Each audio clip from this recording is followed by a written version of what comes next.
Good morning class, welcome to daffodils online classes. कैसे हो बच्चों आप लोग? आई होप यू आप लोग बहुत अच्छे होंगे, आप लोगों की पढ़ाई लिखाई बहुत अच्छी चल रही होगी। और जैसा कि आप लोगों को चैप्टर एक नया ऑनलाइन क्लासेज मैंने अभी चालू किया है, चैप्टर नंबर 14, वो आप लोगों ने मेरा फर्स्ट वीडियो लेक्चर आप लोगों ने देखा भी होगा। और उसमें जो भी मैंने आपको इंपॉर्टेंट बातें बताई थी वो आप लोगों ने सुना भी होगा कि अब आप लोगों के जो भी वीडियो लेक्चर अभी तक मैंने जुलाई से लेकर अब तक जो भी 4-5 चैप्टर्स आपके कंप्लीट कराए हैं, उन सभी वीडियो लेक्चर्स को आपको यूट्यूब चैनल पर अपलोड कर दिया गया है, जितने भी चैप्टर मैंने पढ़ाए थे। और अब से जो भी वीडियोज आपको प्रोवाइड होंगे वो यूट्यूब चैनल के थ्रू ही प्रोवाइड होंगे, तो आप लोग चैनल को देखिए, सब्सक्राइब भी करिए। और जो कुछ भी समझ में नहीं आ रहा है तो आप वहाँ पर कमेंट कर सकते हैं या कॉल के थ्रू मुझसे संपर्क कर सकते हैं। और सबसे अच्छा आप स्कूल में आइए, डाउट क्लियर करिए, तो वो आप लोगों के लिए बेटर रहेगा। ठीक है स्टूडेंट्स, चैप्टर नंबर 14 हमारा चल रहा था और आपको प्रीवियस वीडियो लेक्चर में मैंने इकोनॉमिक इंपॉर्टेंस ऑफ प्लांट्स के कुछ इंट्रोडक्शन पार्ट समझाए कि प्लांट्स हमारे लिए कितना बेनिफिशियल है, किस किस तरीके से बेनिफिशियल है, उन सब चीज़ों को हमने जानने की कोशिश करी थी। आज हम उससे थोड़ा सा आगे बढ़ते हैं, तो आज हम पढ़ते हैं। प्रीवियस वीडियो में मैंने इकोनॉमिक बॉटनी की डेफिनेशन आप लोगों को बता दी थी, उससे आगे आज चालू करते हैं। Economical important plants are divided into flowing categories. आर्थिक रूप से महत्वपूर्ण पादपों को निम्न वर्गों में विभाजित किया जा सकता है। आर्थिक रूप से महत्वपूर्ण पादपों को हम निम्न वर्गों में विभाजित कर सकते हैं। ठीक है, फर्स्ट है फूड प्लांट्स, खाद्य पादप, जिसमें क्या क्या आते हैं, खाने वाली चीज़ों में क्या क्या आते हैं, अनाज, दाल, तेल, मसाले, पेय पदार्थ, सब्जियां, फल आदि, culls, pulses, oil, spices, behaviours, vegetables, fruits, etc.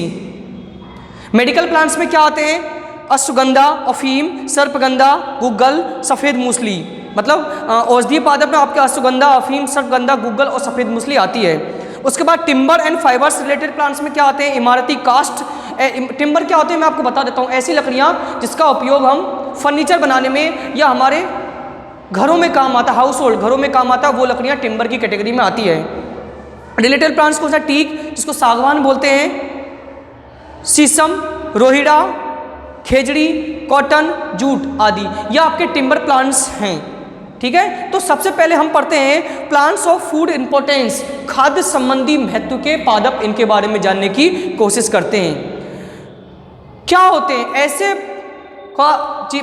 Food जिनका उपयोग हम खाद्य संबंधी भोजन के रूप में करते हैं, कौन कौन से हैं। Energy is required for various types, various vital activities of organism, this energy is obtained from food. Some important food plants are as follow. सजीवों में होने वाली विभिन्न जैविक क्रियाओं के लिए ऊर्जा की आवश्यकता पड़ती है, यह हम भली भांति जानते हैं। यह ऊर्जा भोजन के रूप में हमें प्राप्त होती है खाद्य संबंधी महत्वपूर्ण पादपों से, हमें उन्हीं से ये सब एनर्जी प्राप्त होती है। तो सबसे पहले इसमें हम पढ़ते हैं कल्स, अनाजों के बारे में। कुछ अनाजों के आपको डिटेल दिया गया है जिनको हम पढ़ने की कोशिश करेंगे, आपको उनको लर्न भी करना है, उनकी वेराइटी वगैरह वगैरह। अभी मैं जैसे ही पढ़ाता हूँ आपको समझाते हुए लेके चलूँगा। सबसे पहले आते हैं कल्स, अनाज। This is the most important groups of food plants. खाद्य पदार्थों का यह सबसे महत्वपूर्ण समूह है, खाद्य पदार्थों का यह सबसे महत्वपूर्ण समूह है। अंडरलाइन करना, there a members of grass family, ग्रेमीन और पोजेस। ये खाद्य पदार्थों का सबसे, ये घास कुल ग्रेमनी या पोएसी के सदस्य हैं।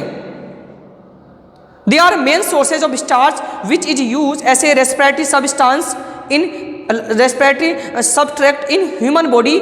सम of the important culls are as follow. ये स्टार्च के प्रमुख स्रोत हैं। ये स्टार्च, हमें इससे स्टार्च कार्बोहाइड्रेट प्राप्त होता है कल्स अनाजों से, जो मानव शरीर में श्वसन आधारित पदार्थ के रूप में उपयोग में लिया जाता है। Some important culls are follow. कुछ प्रमुख अनाजों के नाम आपको यहाँ पर दिए गए हैं, इसको यहाँ पर जानने की कोशिश हम करेंगे। सबसे पहले व्हीट की बात करते हैं, गेहूँ। अंडरलाइन करिएगा, इसका बोटेनिकल नेम है टिटिकम एस्टाइवम। इट इज सोन, अंडरलाइन करिएगा, इन रबी क्रॉप्स, यह रबी की फसल के रूप में होता है। Some of improve variety of wheat are Sonalika, Kalyan, Sona, Sharbati और सोनारा। यानी आपको यहाँ पर कुछ दिया गया है, सोनालिका, कल्याण, सोना, सरबती, सोनार आदि कुछ गेहूं की उन्नत किस्में, कुछ गेहूं की वेराइटी। यानी हम लोग जब बाजार में गेहूं खरीदने जाते हैं ना, तो गेहूं जैसा दिखता है वैसा होता नहीं, उसमें भी कई वेराइटीज होती है।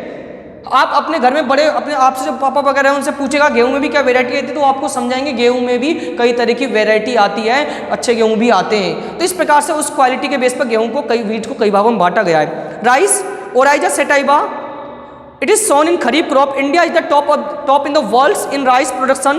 Some improved varieties are basmati, Swarnadana, Jaya, Ratna, Sona. ओराइजा सटाइवा इसे खरीफ फसल के रूप में भी माना जाता है। उत्पादन की दृष्टि से भारत का विश्व में प्रथम स्थान है, जैसे कि बासमती, स्वर्णदाना, जया, रत्ना, सोना आदि।